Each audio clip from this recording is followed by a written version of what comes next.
You're listening to Montreal Now with Aaron Rand and Natasha Hall on CJAD 800.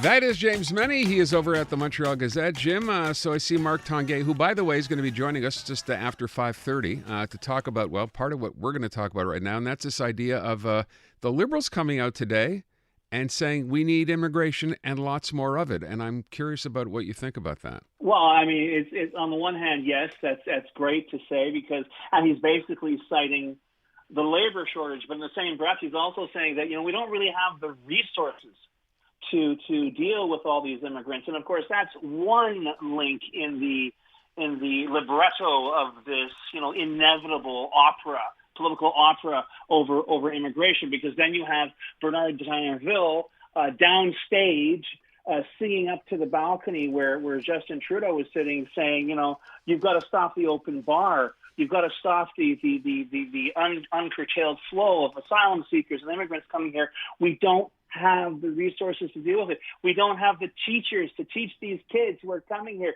We don't have enough people to teach them how to speak French. And in the meantime, you've got the feds saying, no, don't worry, we're working on it. We're going to fix it. We just don't know when. Or how. But we do acknowledge, Mark Miller, God love him, Immigration Minister Mark Miller actually stood up and said, you know what? This is out of control. This is not good. And guys, as a special surprise, I want to do this as the 1-year anniversary, okay? But that's going to be on Sunday, so I'm going to do it now. Here's the tweet that started it all, okay? January 28th, 2017. To those fleeing persecution, terror, and war, Canadians will welcome you regardless of your faith. Diversity is our strength. # welcome to Canada. Those were the days, weren't they? It's interesting how much has obviously changed over the course of a year. I will point out this idea, though, last week, and I think we talked about it at the time, where all of a sudden, after this had quieted down for so long, Roxham Road was closed, and then out of nowhere, I guess it was spurred on by PSPP's quote, right? Talking about immigration, where Francois Legault felt okay, let's bring this up right now. We need $470 million from the federal government to deal with asylum seekers here. There had been nothing talked about on this for months and months and months.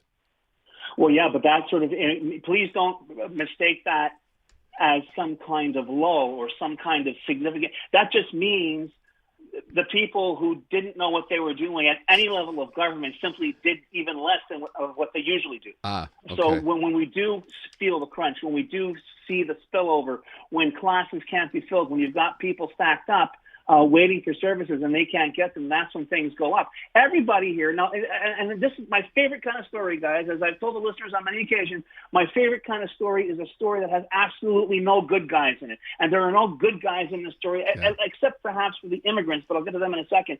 At any level of government here, we're looking at people who have been posturing and trying to make political gain on this for so long that, and they created this idea that these poor, huddled masses yearning to be free. Some people are just economic immigrants. Some people are just trying to make their lives better. And it's amazing, even now, when you hear this discourse, they're not treated that way. They're not perceived as an asset, an economic asset. There's one sector of them that is perceived that way. But honestly, the potential is just like, no, they forget about that. It's just this mass of people that we're going to have to deal with. We've got to cut the numbers. The fact is there is no coherence in Ottawa, in Quebec City, even at the municipal level. Everything, it's wide open. Plus, and here's a big angle I think a lot of people aren't paying enough attention to. What makes you think? I know there's a lot of people out there, asylum seekers and that, but the immigrants that will do us good, the economic immigrants, the skilled immigrants, the people who will bring something to Canada. What makes you think they're going to sit around and wait for us to get our act together? Especially with the red tape, whether it's in Ottawa or in Quebec, which is, the language nonsense is just icing on the cake there. Why would they waste their time trying to get here when I'm sure there are countries literally around the world dying to get them and their talents in as soon as possible? This is a completely, perfectly made in Canada / Quebec opera, and I'm sorry that we have to listen to it again, but you better get used to the tune. All that keeps going through my head is that the Liberals are still singing off key, or they're just totally and completely impotent. So they can say whatever they want. Boost those numbers. They're not going to be responsible for taking care of the people or making sure that the infrastructure's in place. This is what's so frustrating. Because, that's why I cited that tweet. You would think maybe a bit of thought had gone into that. Consider, my dear fellow, the door that you're opening here, and whether or not there's something on the other side. And as you say, the Liberals seem to be very talented at posturing, at coming up with pithy clips in time for the 6 o'clock news.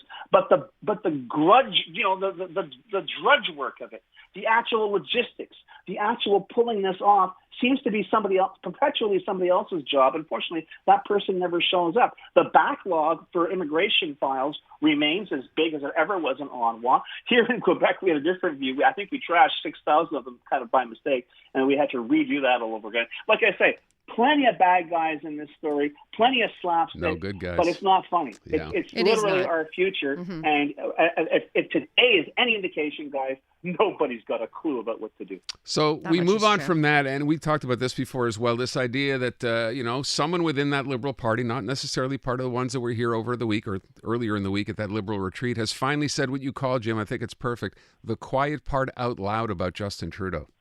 Ken McDonald's an MP from Newfoundland. He was elected in 2015, and he gives Justin Trudeau absolutely full credit for getting him elected, for getting that majority government coming in. I would respectfully submit that Stephen Harper played no small role in that victory for Justin Trudeau, but he points out that every political party has its best before date, and we have reached ours. And he's sort of the focal piece for this report by Radio-Canada. They went and visited his riding. It's a rural riding. And it's kind of funny because, tell me if you've heard this one before in the context of, say Liberals. A lot of people out there are saying, this is a party that doesn't listen to us. This is a party that doesn't even know who we are. This is a party that is absolutely unconcerned with what happens to us. And in their particular instance, it was the carbon tax on bunker fuel, whereas everybody, and even our dog houses out there, are heating with bunker fuel. They didn't see that coming, so they actually have to carve that out for them. But this is it. And I will guarantee you, I will bet you folding money, folks, that you could do that story in virtually any part of this country with Liberals or disaffected Liberals, and you will hear the same thing. And I think if Ken McDonald is piping up now, and he's not sure if he's going to run again, I'm wondering how many other Liberals, perhaps with a higher profile than Ken McDonald, are going to say, you know what, I'm not going to run again either, and perhaps say the same thing a little more loudly to a much wider audience. You know what? It takes one to get it started. I wonder, too, what's going to happen when people find out that he said this and what sort of punishment, if you will, he may face for having said this out loud. If he's not going to run again, he probably doesn't care. No, you're right. He doesn't care. That's probably true. Jim, real quick. He doesn't care, but okay. Well, yeah, no, I was just going to say real quick before we're out of time, because this will be my question today. Give me your take on what happened yesterday with the emergency act, the federal judge ruling on what the federal government had done in invoking it being unreasonable and basically unconstitutional. Well, you got a federal judge who's saying that it was unconstitutional. You have another judge that was appointed to oversee, I believe it was a Superior Court justice who was appointed to oversee an inquiry, who came to the absolutely opposite conclusion. I take the whole thing, put it in an overnight,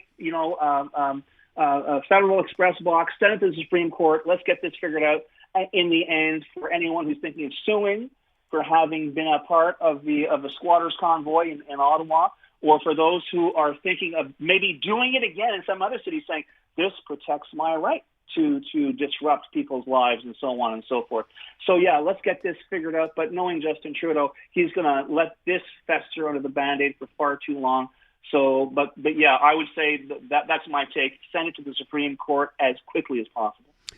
James MENNIE, Jim, thank you. Appreciate it. Adam.